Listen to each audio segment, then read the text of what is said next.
요한계시록 10장을 나누겠습니다. 그림을 보시면은 이 큰 힘센 천사가 이렇게 나타나서 그의 손에 있는 작은 두루마리 책을 요한에게 전달하고 요한은 이 작은 책을 먹죠. 그래서 예언을 위임받는 그런 과정을 보여주는 그러한 요한계시록 10장이 되겠습니다. 요한계시록 10장의 배경을 보면 절망과 완성 사이의 막간, 즉 삽입서사, 은혜의 다리를 우리는 볼 수 있습니다. 요한계시록 9장에 보면 여섯 번째 나팔이 불려졌을 때 재앙이 쏟아지고 또 쏟아졌으나 그럼에도 불구하고 살아남은 사람들이 회개하지 않고 오히려 완고해진 것을 볼 수 있습니다. 과연 이렇게 세상 사람들이 믿지 않는데 복음을 전한들 무슨 소용이 있는가? 실망할 수도 있죠. 그렇지만 요한계시록 10장에서는 이런 심판에 대한 내용뿐만 아니라 삽입서사, 막간이 들어가 있는데요. 그 막간의 내용은 멈추지 않는 복음이 되겠습니다. 강팍함이라는 어두운 배경 속에서도 그러한 세상 속에서도 하나님은 결코 복음 전파를 포기하지 않으시는 그런 모습을 보여주시죠. 요한을 부르시어 힘센 천사를 통해서 다시 예언하라고 명하고 계십니다. 그리고 이제 11장 초반부까지 두 증인의 이야기가 나오고 그 다음에 13절 이후부터는 하나님의 비밀인 그 구원의 경륜이 마침내 이루어지는 일곱 번째 나팔이 부러지는 것을 볼 수 있습니다. 요한계시록 10장을 보면은 궁극적으로 재앙 속에서도 회개하지 않는 세상을 향해 하나님은 심판이 아닌 말씀, 작은 책을 다시 들려주고 계시는 것을 볼 수 있습니다. 이때 핍박받고 있던 1세기 교회분들은 얼마나 이 말씀을 들으면서 위로와 또 안식을 얻었을까요? 1절, 2절을 살펴보겠습니다. 힘센 천사가 나오는데요. 그리스도를 대신해서 메시지를 전달하는 영적 사자인 것을 알 수 있죠. 머리에는 무지개가 있었습니다. 하나님의 언약과 은혜, 긍휼을 상징하죠. 그리고 발은 어땠습니까? 불기둥 같은 발이었죠. 흔들림 없는 거룩함과 심판의 권위를 나타내고 있습니다. 그리고 땅과 바다를 밟고 있었죠. 이는 온 세상에 미치는 하나님의 절대적인 주권과 통치권을 의미합니다. 그리고 얼굴은 해와 같았죠. 하나님의 영광을 반사하는 압도적인 광채가 드러나는 그러한 크고 어마어마하게 크고 그리고 그 힘센 그러한 천사였습니다. 이런 천사의 손에는 아주 작은 두루마리 책이 있었는데요. 이는 하나님이 계시하시고 반드시 이루실 말씀이 그의 손에 들려 있었습니다. 인간이 무엇이라고 이렇게 낙망하고 미천한 그런 인간들에게 이 힘센 천사를 통하여 다시 힘을 주시고 말씀을 주셔서 그들이 다시 예언하는 자로서 일어설 수 있게 하나님께서는 힘을 북돋고 계십니다. 3절부터 7절까지를 보시면 일곱 우레가 봉인된 것을 저희는 볼 수 있고요. 그 다음에 힘센 천사가 맹세하여 가로되 하나님의 비밀이 곧 지체 없이 성취될 것이라는 것을 맹세하는 모습을 볼 수 있습니다. 근데 여기서 독특한 것이 이 일곱 우레가 울렸는데 일곱 우레가 울렸을 때의 그 어떤 비밀스러운 그 내용을 쓰려 했으나 하나님께서는 허락지 아니하시고 임봉하라 하셨습니다. 감추라 하신 거죠. 일곱 우레가 바란 것을 임봉하고 기록하지 말라고 하신 이유는 무엇일까요? 그것은 하나님이 허락하시지 않은 종말의 구체적인 타임라인, 일곱 개 환난. 요즘에 일곱 우레니까 일곱 대환란을 예언하는 것이다. 그러니 내가 이거를 알아맞혔다. 이러면서 본인을 신령하게 나타내려는 그런 분들이 좀 있으신데요. 그런 일에 집착하지 말아야 할 것입니다. 모르는 건 모르는 대로, 아는 건 아는 대로, 감춰진 것은 감춰진 대로 두고 이 밝혀진 것, 주님께서 드러내시고 예언하라고 하신 것을 집중하는 것이 교회의 역할이라고 할 수 있겠습니다. 그렇다면 드러난 것은 무엇일까요? 이 큰 힘센 천사가 이 맹세하여 가로되 6절 7절 보시면 지체하지 아니하리니 일곱째 천사가 소리 내는 날 그 나팔을 불게 될 때, 즉 마지막 나팔이 불게 될 때에 하나님의 비밀이 그 종 선지자들에게 전하신 복음과 같이 이루리라 이렇게 말씀하고 계십니다. 즉, 이 천사를 통해서 알려주신 것은 지체 없이 하나님의 비밀이 성취될 것이다. 그 비밀이란 무엇입니까? 예수 그리스도가 이 세상에서 하나님의 나라를 완성하실 것임을, 곧 그것이 성취되실 것임을 드러내라 라고 말씀하고 계신 것이죠. 그래서 이 천사가 맹세하여 말한 것은 내가 창조주 하나님을 가리켜 맹세한다 이렇게 얘기하시면서 지체치 아니한다. 곧 이런 일이 일어날 것인데 선지자들에게 전하신 복음, 구원의 완성이 일곱째 나팔에 부러질 때에 반드시 이루어질 것이다. 이렇게 말씀하고 계신 것이죠. 그래서 성도는 감추어진 우레의 소리가 아니라 활짝 펼쳐진 하나님의 완성될 구원, 그 작은 책에 집중해야 할 것입니다.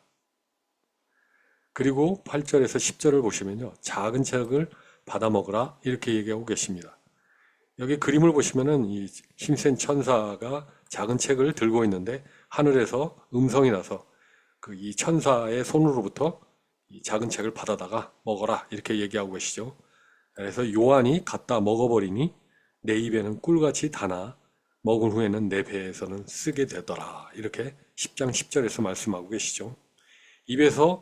입에는 꿀같이 달다 이런 뜻은 무엇일까요? 그것은 말씀을 내면화한 기쁨이 되겠습니다. 구원의 은혜를 깨닫고 말씀을 내면에 수용할 때 경험하는 달콤한 평안과 감사가 되겠습니다. 그런데 배는 쓰다는 것은 무엇일까요? 그것은 사명의 고난을 의미합니다. 에스겔처럼요. 에스겔도 이 하나님의 말씀을 먹고 그 배에는 다 쓰었죠. 이처럼 강팍한 세상 속에서 복음을 살아내고 전할 때 겪는 세상으로부터의 핍박 그리고 씁쓸한 그런 현실과 무게감을 그대로 잘 나타내고 있습니다. 따라서 작은 책 말씀을 먹는다는 건 무엇일까요? 주님께서도 당신의 몸과 피를 먹으라 이렇게 얘기하셨죠. 그것은 주님과 우리가 연합되어 그분과 하나 되어 주님의 말씀을 내 마음과 삶에 온전히 받아들여 오직 주님을 힘입어 살아가야 하는 것임을 알 수 있습니다. 이렇게 낭망되고 세상이 소망이 없어 보일지라도 그러나 그런 것과 상관없이 우리는 이 승리하신 주님을 바라보며 주님을 힘입어 살아가야겠습니다. 어떤 분이 이 말씀에 대하여 나눈 내용이 좋아서 함께 살펴보고자 합니다. 이 말씀을 통해 저를 돌아보니까 저는 입에 단 것만 경험하고 배에 쓴 거는 별로 경험을 하지 못했더라고요. 복음을 듣고 좋아하긴 했으나 복음을 위해서 고난받거나 어려운 삶을 산 경험은 많지 않은 것 같습니다. 이렇게 회개하는 그런 말씀도 있으셨고요. 어떤 분은 이 말씀을 읽고 복음을 전해야 한다고 생각을 하니 그런 부담감이 매우 컸다 이렇게 얘기하시면서 그러나 솔직히 저는 용기 없는 사람이라 어떻게 살아야 할지 고민이었고 힘들었습니다. 그래서 AI한테 물어보니 AI가 직장에서 선하신 하나님의 모습을 따른 행실이나 친절한 말도 하나님을 드러내는 방법이 될 수 있다라는 그런 말을 하는 것을 자기가 듣고 위로를 받았다고 그러더군요. 복음을 전하다가 겪는 고난과 거절은 비정상적인 일이 아니죠. 오히려 정상적인 일입니다. 참된 신앙인의 자연스러운 일부이죠. 따라서 어떤 작은 것이라 할지라도 하나님 앞에 솔직히 기도하며 저는 용기가 없습니다. 용기를 허락하여 주옵소서. 성령 충만을 구하며 또 그 기쁨을 주변 사람들에게 저희들은 드러내야겠습니다. 마지막 절에 11절에 다시 예언하라 라는 말씀으로 예언 사명을 위임해 주시죠. 그가 내게 말하기를 내가 많은 백성과 나라와 방언과 임금에게 다시 예언하여야 하리라 하더라. 요한계시록 10장의 결론이자 핵심 명령입니다. 9장의 재앙에도 불구하고 사람들이 회개하지 않는 현실 속에서 복음 사명은 멈추지 않습니다. 이 사명은 사실 혼자서는 감당할 수 없죠. 혼자서 어떻게 많은 백성과 많은 나라와 많은 방언들과 많은 임금들에게 어떻게 혼자 예언을 할 수 있겠습니까? 요한사도 혼자 이 일을 어떻게 감당할 수 있겠습니까? 이 글을 읽고 있는 많은 성도들, 교회들이 함께 해야 하는 것이죠. 하나님께서는 나약한 우리를 다시 일으켜 교회와 함께 이 사명을 감당하도록 하십니다. 9장에 회개치 않는 글로벌적인 대항과 그리고 핍박 속에서도 우리의 무력함 속에서도 주님은 우리에게 말씀을 먹이시고 세상 끝까지 하나님의 비밀이신 복음과 주님이 곧 오심을 다시 전파하게 하십니다. 참 요한이나 그리고 저희나 저희가 무엇이라고 작은 책을 주시며 먹으라 하실까요? 그리고 힘을 내게 하실까요? 이제 마지막 나팔이 풀리기 직전인데 사람의 실태는 어떻습니까?